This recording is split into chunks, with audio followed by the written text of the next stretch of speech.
ములాఖతులకు ఇవ్వడానికి డబ్బులు తీసుకుంటారని ఉండదు కదా? ఉన్నాయి కానీ అవన్నీ ఏంటంటే అంటే ఇన్నర్ ములాఖతులు వస్తుందా, అవుటర్ ములాఖతు డబ్బులు వస్తాయా? సార్ అవుటర్ అప్పుడు వచ్చేసాయి, ఇప్పుడు లేదు సార్ అట్లా. అంటే అట్లా కాదు, ఖైదీలని పెడితే అట్లాంటి కరప్షన్ అవుతాయని అధికారులు బాగా ఆలోచించి ఏం చేశారంటే మంచి మంచి అంటే సిన్సియర్గా ఎవరు అయితే బాగుంటారు, కరప్షన్ లేకుండా ఎవరైతే చేయగలరు ఖైదీలు అని చెప్పేసి పై సూపరింటెండెంట్ చెప్తే ఇక్కడ జైలర్లు సెలెక్ట్ చేసుకున్నారు, అందులో నన్ను చేసుకున్నాను. అంటే ఎందుకు సార్ నన్ను ఎందుకు పెడతారంటే నక్సలైట్ తప్పు చేయరబ్బా, మీరు చేసిన పని కరెక్ట్గా చేస్తారు అంటే. నాకు అయితే సంపత్ సార్ అని సూపరింటెండెంట్ ఉండే, తను రిమాండ్ నుంచి నాకు బాగా పరిచయం. అతను కూడా అతనంటే నాకు చాలా అభిమానం కూడా, మంచి డైనామిక్ ఆఫీసర్, మంచి డిగ్నిటీ పర్సన్. మీరు ఎన్ని ములాఖతులో ఫ్యామిలీ చూస్తుంటారు, చాలా ఫ్యామిలీ. అవును సార్, చాలా మంది ఫ్యామిలీ చూస్తారు, లోపలికి వచ్చి బాధపడుతుంటారు. చాలా బాధ వచ్చిరంటే సార్ వాళ్ళు ఏడ్చుడే, దాన్ని చూసి నాకు చాలా బాధ అనిపించేది. అయితే ఫస్ట్ ఏంటంటే నేను ప్రతి ఒక్క ములాఖాత్ వచ్చిందంటే నా ఫ్యామిలీ లాగా భావిస్తాను. అంటే నేను కూడా అదే స్థాయిలో ఉన్నా కదా, మరి నా ఫ్యామిలీస్ కూడా అదే స్థాయిలో అదే బాధలు ఉంటారు కదా అని చెప్పేసి ఎంబడి రాగానే ములాఖాత్ స్లిప్స్ రాగానే దాన్ని ఎంబడే ఎంజిబుల్ వేసి ఎంబడే సైన్లు కాకుండా కూడా ఎంబడి పిలిపించేది. అయితే నాకు జైలర్ పర్మిషన్ ఉంటుంది. అంటే రౌండ్కి వెళ్ళినప్పుడు లేట్ అవుద్ది, 11-12 అవుద్ది రౌండ్ వచ్చేటాలకు. సార్ మరి 12-11 వరకు వాళ్ళు 9 నుంచి వాళ్ళు వెయిట్ చేస్తూ ఉంటారు సార్. మరి మీ సైన్లు చేయకుండా మేము ములాఖాతులు ఇస్తే అట్లా ఇవ్వద్దు అంటారు. ఎందుకంటే ఆ పర్మిషన్ మాకు లేదు కదా సార్, ఎందుకంటే మేము ఖైదీలము, మీరు చెప్పిన పని మేము చేయడం మా బాధ్యత. మరి మీరు లేకుండా అయితే ములాఖాతులు ఇవ్వద్దు కదా సార్. మీరు రౌండ్కి వెళ్ళి వచ్చేటాలకు 11 అవుతుంది, మరి 9:30కే వాళ్ళ ఫ్యామిలీస్ వస్తున్నారు, మరి వాళ్ళు ఇబ్బంది పడుతుంది సార్ అంటే, సరే సూపరింటెండెంట్ సార్ పర్మిషన్ ఉంటుంది ఏదైనా చేయాలంటే, పై అధికారి సరే ఎలిజిబుల్ ఉంటే ఇచ్చేయమని వచ్చిన సైన్ చేయొచ్చు దాన్ని ఏముంది అని చెప్తే 9:30కే వాళ్ళని ఎంబడే పిలిపించి, అంటే నా నుంచి నేను వాళ్ళ ఖైదీలకు హెల్ప్ చేశాను. ఆ విధంగా చూసిన కేసులు ఏమైనా గుర్తుందా? బాగా ఏడ్చుకొని తెలిసి తెలియక నేరం చేసి కుటుంబాన్ని చూడగానే ఒక్క అతను బాగా నాకు గుర్తుంది సార్ అని, గడ్డం మురళీమోహన్ అని పీడీ యాక్ట్ వేసారని. ఇక్కడ అనేది సికింద్రాబాద్ అనుకుంటా. వాళ్ళ భార్య వాళ్ళ అమ్మ వచ్చినప్పుడు వాళ్ళ భార్య పాపం పిల్లలు తీసుకొచ్చి రోజు ఏడవడం స్టార్ట్ చేసి, అంటే పీడీ యాక్ట్ వేసిన వాళ్ళకు 15 డేస్కు 2 ములాఖాతులు, యూటీ వాళ్ళకైతే వారానికి 2. మరి 15 రోజుల్లో మరి ఈయనకు వేరే వాళ్ళు కూడా ములాఖాత్ వచ్చేది, 2 అయిపోయినా కూడా మరి ఇంకో ములాఖాత్ థర్డ్ ములాఖాత్ ఇవ్వాలంటే ఓన్లీ సూపరింటెండెంట్కే పవర్ ఉంటుంది. ఇక ఆ టైంలో ఏంటంటే కొంత నేరస్తులను బట్టి కూడా వాళ్ళు ఎక్స్ట్రా ములాఖాతులు ఇస్తారు. అట్లా నేను ఆ ఫ్యామిలీ వచ్చినప్పుడు నేను చాలా బాధపడ్డా.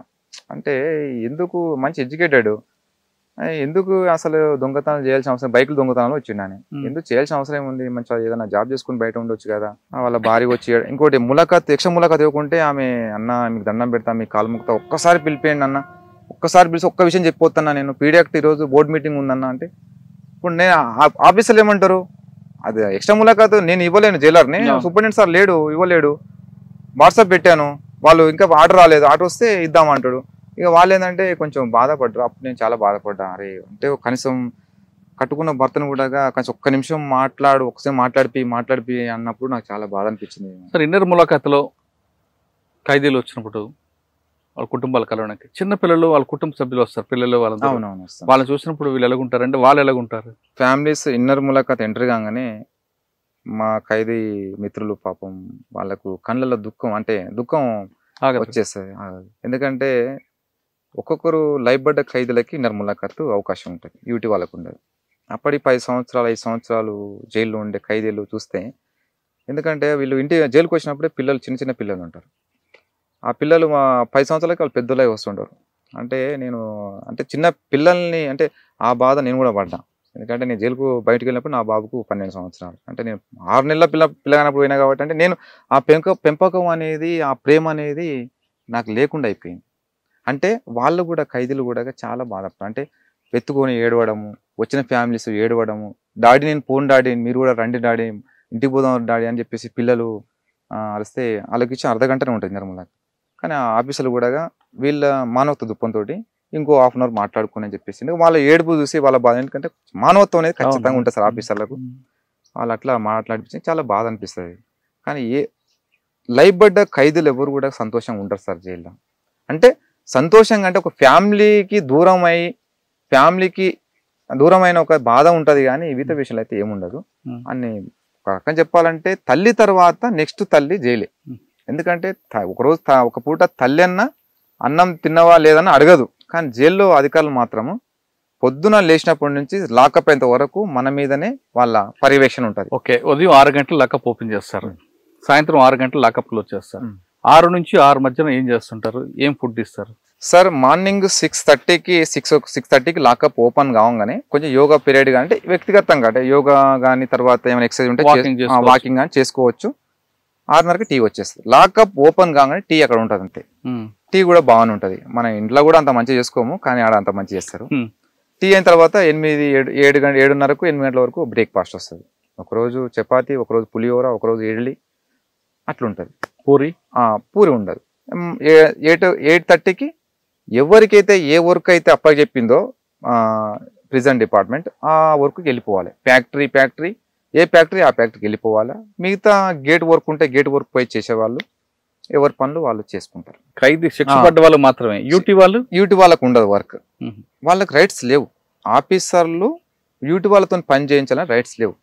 యూటీ వాళ్ళు జైలుకి వచ్చారు, నేరం ఇంకా రుజువు కాలేదు కదా. కానీ యూటీ వాళ్ళతో బాత్రూమ్లు కడిగిస్తారని ఎవరు బాత్రూమ్ వాళ్ళు కడుక్కోవాలి. అది కూడా వాళ్ళు కూడా అబ్జెక్ట్ చేశారు. మేమే తప్పు చేసినాం, సరే కేసు వేసి మేము లోపలికి వచ్చాం, మేము గడవాలంటే ఇప్పుడు మీ ఇంట్లో మీరు ఉంటారు, మరి మీ ఇంట్లో బాత్రూమ్ పోతే ఎవరు కడగాలి? మీరే కడుకుంటారు కదా. ఇది మీ ఇల్లు అనుకోండి, మీ స్కూల్ అనుకోండి, అంటే ఒకటి ఎవరి బ్యారకు వాళ్ళు నీటి పెట్టుకోవాలి. ఒకవేళ నేను కడగను అన్నాను అనుకోండి, కడగనంటే దాన్ని హెచ్చరిస్తారు. అయితే ఇంకోటి అందరికి కడిపించరు, ఓన్లీ పోక్సో కేసులలో వచ్చిన వాళ్ళతోనే గడిపిస్తారు ఎక్కువ. కొంతమంది ఏంటంటే ఇక సిటీ వాళ్ళు ఉంటారు కదా, మూలకత లేని వాళ్ళు, వాళ్ళకు కొన్ని డబ్బులు టోకన్లు ఇచ్చి వాళ్ళతో గడిగించుకుంటారు. ఓకే, కొంతమంది డ్రంక్ అండ్ డ్రైవ్లు దొరికి జైలుకి వస్తారు, వాళ్ళతో కూడా కడిపిస్తారట కదా. వాళ్ళతోని బయట వర్క్ చేపిస్తారు. ఎందుకంటే వాళ్ళకు వేసిన శిక్ష ఏంటంటే నెల 10 రోజులు 15 రోజులు శిక్ష ఇస్తారు కాబట్టి వాళ్ళకు మిర్రర్ డ్రెస్ ఉంటుంది. వాళ్ళు బయటకు వెళ్ళి ఓన్లీ గార్డెన్ క్లీన్ చేసుకుని మళ్ళీ లోపలికి వస్తారు. కానీ వాళ్ళని చూసినట్టు మమ్మల్ని చూసినట్టు వాళ్ళని చూడరు, వాళ్ళకి స్వేచ్ఛ ఉంటుంది. సార్ మధ్యాహ్నం భోజనం వస్తుంది, ఎన్ని గంటలకు వస్తుంది? సార్ 12 గంటలకు 11:30 12 గంటలకు భోజనం, 12 గంటలకు ఫ్యాక్టరీ వదిలేస్తారు. భోజనంకు 1 గంట 1 గంట వరకు అంటే 12 గంటలకు భోజనం వస్తుంది. భోజనం తిన్న తర్వాత మళ్ళీ టీ వస్తుంది. టీ తాగినాక మళ్ళీ 1 గంటకు మళ్ళీ ఫ్యాక్టరీకి వెళ్ళిపోవాలి. మళ్ళీ రెస్టే ఉండదు. ఫ్యాక్టరీ వెళ్ళిన 4 గంటలకు ఫ్యాక్టరీలో క్లోజ్ అయిపోతాయి. అప్పుడు ఇంకా 4 గంటల వచ్చి క్యాంటీన్ ఉంటుంది. అక్కడ క్యాంటీన్లోకి వచ్చి అక్కడ మనం డబ్బు పెట్టి కొనుక్కుంటే బిస్కెట్లు ఉంటాయి. అక్కడ తర్వాత మనకి ఏది కావాలని ఉంటాయి. బయట ఏవైతే వస్తువులు ఉంటాయో, అంటే బయట వస్తువులు అంటే ఇల్లీగల్ కాదు, లీగల్ వస్తువులే, అవి దొరుకుతాయి. బిస్కెట్ కానీ, చాయ్ కానీ, కాఫీ కానీ, ఫ్రూట్స్ కానీ, ఇంకా అన్ని వస్తువులు మనం కొనుక్కోవచ్చు. అక్కడ పోయి అంటే కూల్ డ్రింక్స్ వరకు కానీ సాఫ్ట్ డ్రింక్స్ దొరుకుతాయి, హాట్ డ్రింక్స్ దొరుకుతాయి. కూల్ డ్రింక్స్ కూడా బ్యాండ్ అయిపోయింది, ఎందుకంటే దాంట్లో ఆల్కహాల్ ఉందనేది తేలిన తర్వాత. అంటే బీర్లు అలాంటి రావు, కానీ థమ్స్ అప్లే రావు, బీర్లు ఏడొస్తాయి సార్. కానీ డబ్బులు ఇస్తే ఏదైనా సాధ్యం అనేది వాస్తవం అంటారా? సరే, అది అవాస్తవం. అదని డబ్బులు ఉంటే జైల్లో బిర్యానీ వస్తుంది, మందు వస్తుంది, ఫోన్లు వస్తాయి అనేది తప్పది. అది ఒకప్పుడు 20 సంవత్సరాల క్రితం మాట, అది ఇప్పుడు లేదు. ఇప్పుడున్న ఆఫీసర్ లేదు సార్. ప్రతి ఒక్క ఆఫీసర్ గ్రూప్ నుంచి వచ్చిన వాళ్ళంతా మంచి ఎడ్యుకేటెడ్ ఆఫీసర్లు. వాళ్ళు చాలా ఖైదీల విషయాలలో ఇన్లీగల్ వస్తువులు రాకుండా చాలా జాగ్రత్త చూసుకుంటారు. ఇంకోటి ఖైదీలకు ఎలాంటి హాని, ఏదైనా హెల్త్ విషయంలో కూడా చాలా జాగ్రత్త తీసుకుంటారు. కానీ ఇన్లీగల్ వస్తువు, ఇంకోటి వీళ్ళు పేసిపోయినందుకు కొంచెం చాలా సమస్య ఉంటుంది సార్. ఆఫీసర్లకు ఉంటుంది, ఆఫీసర్లతో పాటు అక్కడ చెకింగ్ చేసే జవాన్లకు ఉంటుంది. కానీ జవాన్లు సార్ మీరు ఎందుకు ఇంత అంటే ప్రైవేట్ పార్ట్లో పెట్టుకొని వస్తారు వాళ్ళు. అంటే మింగి తీసుకురావడం, ఇంకా వేరే మార్గంగా తీసుకురావడం చేస్తే, ఇప్పుడు మింగి తీసుకొచ్చిన మనం ఏం చేస్తాం?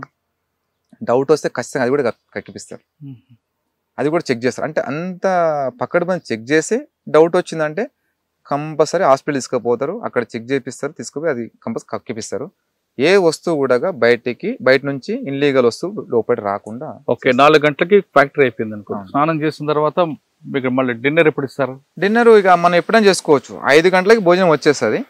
తర్వాత మనం 8 గంటలు తినవచ్చు, 7 గంటలు, కానీ 5:30కి తినాలని రూల్స్ అక్కడ. ఓకే, అంటే డోర్ లాక్ చేస్తారు, లాకప్ అవుతుంది. 6 గంటలకు 6:30 లాకప్ అవుతుంది. అంటే సూర్యోదయం. కానీ వర్క్ ఏమన్నా వేరే ఏమన్నా వర్క్, ఇప్పుడు ప్రాజెక్ట్ వర్క్ ఏమన్నా పెండింగ్ ఉందనుకో, కొంతమంది లేట్గా వస్తారు. 9 అవుద్ది, 10 కూడా అవుద్ది. అది కూడా వాళ్ళ జీతం కోసమే. ఇప్పుడు ఫ్యాక్టరీలో పగలు చేసిన వాళ్ళు నైట్ కూడా చేస్తారు 12 గంటల వరకు. ఎందుకంటే ఏదైనా పని ఏదైనా ఉంటే కొంచెం చేసి పెట్టాలి కాబట్టి, ఏదన్నా సోఫా సెట్లు కానీ, ఇంకేమన్నా బీరువాలు కానీ వాళ్ళకు సాలరీ ఎక్కువ ఉంటుంది, వాళ్ళు చేసుకుని మళ్ళీ 12-1 గంటల లోపు వచ్చేస్తారు. నాన్ వెజ్ స్వీట్ ఎప్పుడు ఇస్తారు? అక్టోబర్ 2కి ఇస్తారు. అక్టోబరు మనకు ఏదైనా పండుగలు ఏమైనా ఉంటే స్వీట్ ఇస్తారు, లడ్లు ఇస్తారు వాళ్ళు. అది జైల్ మాన్యువల్ ప్రకారం మనకి ఎంత ఇవ్వాలి, మనకి ఎంతో వస్తుంది ఒక ఖైదీకి అనేది, దాని ప్రకారం మనకు లడ్డు ఇస్తారు. నాన్ వెజ్ వారం ఉంటుంది. మటనా చికెన్? చికెన్ అంటే వారం చికెన్ ఉంటుంది, 1 month ఒకసారి మటన్ ఉంటుంది అంతే. అంటే ఎంత కావాలంటే ఇస్తారా? లేదు సార్, అది మనకు ఎంత కావాలి ఉండదు, ఒక కప్పు ఉంటుంది. ఆ కప్పు మనం ఒకరు తినంత సరిపోదు. మరి కొంతమంది మాకు సరిపోదు అంటుంటారు కదా. ఇక సరిపోదు అనుకుంటే ఇక వాళ్ళు వేరే రకంగా కొనుక్కుంటారు. ఇక అంటే ఎవరైనా ఖైదీలు అక్కడ చికెన్ వంటలు పనిచేస్తారు కదా, వాళ్ళు ఏంటంటే వాళ్ళు కొంచెం ఎక్కువ తీసుకుంటారు పనిచేసిన వాళ్ళు. అందులో నుంచి వీళ్ళు అమ్ముకుంటే ఎవరైనా ఎక్కువ కావాలనుకున్నా కొనుక్కొని తింటారు అంతే. సరే, ఇప్పుడు వంటలు చేసేది ఎవరు? ఖైదీలే. కానీ కొంతమంది స్పెషల్ ఖైదీలు ఉంటారు. స్పెషల్ ఏముండదు, కొంతమందికి స్పెషల్ ఖైదీలు పంపిస్తుంటారు, కోర్టు అనుమతితో వస్తారు. వాళ్ళు సెపరేట్ గా కిచెన్ ఉంటుందా వాళ్ళకి? అది వేరు సార్. అది ఇప్పుడు అట్లాంటి ఏం లేదు, అందరికీ ఒకటే ఫుడ్, అందరికీ ఒకటే టీ.